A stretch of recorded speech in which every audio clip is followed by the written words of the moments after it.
안녕하세요. 루장입니다. 미국 상무부는 1분기 GDP 증가율이 1.1%로서 다우 존스에서 예상한 2%보다 낮은 기록을 하면서요. 경제 성장률이 급격하게 둔화되고 있다는 것을 보여주었는데요. 하지만 메타를 비롯한 빅테크 기업들의 실적 호조로 인해서 3대 지수 큰 폭으로 상승을 하였습니다. 나스닥은 장 초반부터 지속적인 상승을 보여주면서 2거래일 전에 하락 구간을 말끔히 지어버렸네요. 하지만 이제 마지막 관문이 남아있겠죠. PC 지수 발표가 남아있는데요. 28일에 이제 발표가 되니까 마지막까지 긴장의 끈을 놓지 말아야 할 것 같습니다. 또 하나의 큰 산이었던 아마존의 실적 발표, 월가의 예상치를 뛰어넘으면서 시간 외에서는 7% 급등을 하기도 하였었는데요. 애프터 장이 마감이 된 후에는 마이너스 2.08% 하락 전환하면서 마감이 되었습니다. 실적이 좋게 나왔는데 이제 다른 기업들과는 달리 왜 하락 전환하면서 마감이 되었을까요? 아마존도 이제 혹독한 비용 절감에 들어갔는데요. 지난달이었을 겁니다. 이제 클라우드 및 광고 부문에서도 더 많은 감원을 한다고 밝히면서 직원 30만 명 중에서 9%인 2만 7천 명 직원을 이제 해고할 것이라는 내용이 다시 부각이 되었었고요. 수익성이 없는 사업들도 접으면서 앞으로의 미래에 약간은 불투명한 것이 발목을 잡은 것 같습니다. 기업들 이제 실적은 좋게 나오고 있는 증시예요. PC 지수 발표로 인플레이션이 다시 부각이 될 가능성이 상당히 크겠는데요. 거기에 더해서 다음 주 증시 일정 중에 증시를 흔들어 놓을 수 있는 애플이 이제 5월 4일에 실적 발표 대기 중입니다. FOMC 회의 일정과 겹치는 주여서 변동성은 정말 극에 달할 것으로 예상이 됩니다. EV 섹터주도 한번 살펴보시죠.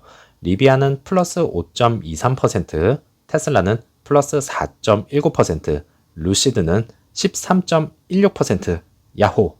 증시의 상승세와 함께 정말 좋은 흐름을 보여주었는데요.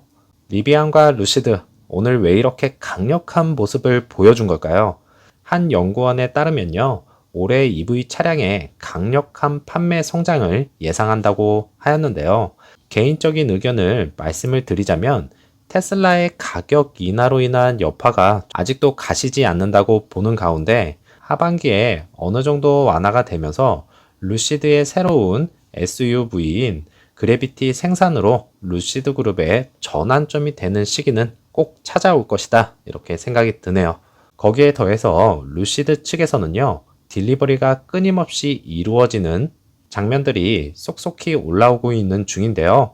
가장 걱정했던 딜리버리, 그것도 수요 문제로 어려움을 겪었던 글라스 루프 차량이 딜리버리가 되고 있다는 점에서요. 페이지 2에 가득 차 있던 글라스 루프 차량이 사라진 점으로 보았을 때 수요는 점차적으로 좋아지고 있다고 예측을 할 수가 있겠습니다. 거기에 더해서 예약 판매가 가장 많은 메탈 루프 차량 생산이 끊임없이 이루어지고 있고 딜리버리도 끊임없이 되고 있는 중입니다. 1분기 이제 타격을 2분기에는 최대한 만회를 하는 모습을 보여주어야 할 것입니다. 애프터 장에서는요, 마이너스 0.86%로 마감이 되면서 8.1불, 다시 한번 8불대에 올라섰는데요.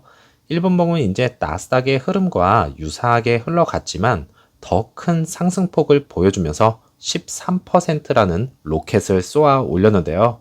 그동안 이제 매일 하락만 한 상황에서 그나마 마음의 진정을 시켜주었다 봅니다. 오더플로에서는요, 5거래일 라지 스케일에 매도세가 일단은 멈추었지만 미디움과 스몰캡에서는 매도가 약간 더 많은 것을 확인할 수가 있었네요. 공매도 비중이 많은 것도 사실이지만 공매도 수수료가 예전에는 이제 약 18% 정도에서 급격하게 45%가 넘는 것을 볼 수가 있겠는데요. 이러한 수수료 부담감으로 인해서 공매도 상환을 하면서 주가 상승에 도움을 주었다. 이렇게 볼 수가 있겠고요. 총 주식수가 1.71 빌리언에서 투자 보유 수량은요, 1.61 빌리언입니다. 여기서 이제 공매도 비율을 보면 8.9%로 정말 상당히 높은 비중인데요. 리비안도 한 8.5% 정도 되고요. 그 다음에 테슬라가 3% 정도대 되는 걸로 알고 있습니다. 이렇게 높은 비율로 인해서요. 그동안 올라가려고 해도 올라갈 수가 없었던 것이 정말 안타깝습니다. 루시드도 그렇고 리비안도 그렇고요. 새로운 모델 출시와 함께 판매량이 늘어나기를 바라면서 공매도 또한 줄어들기를 바라겠습니다. 공매도 박살나는 그날까지 화이팅 합시다. 오늘도 즐거운 하루 보내시고요. 저는 다음 영상에서 찾아뵙겠습니다. 감사합니다.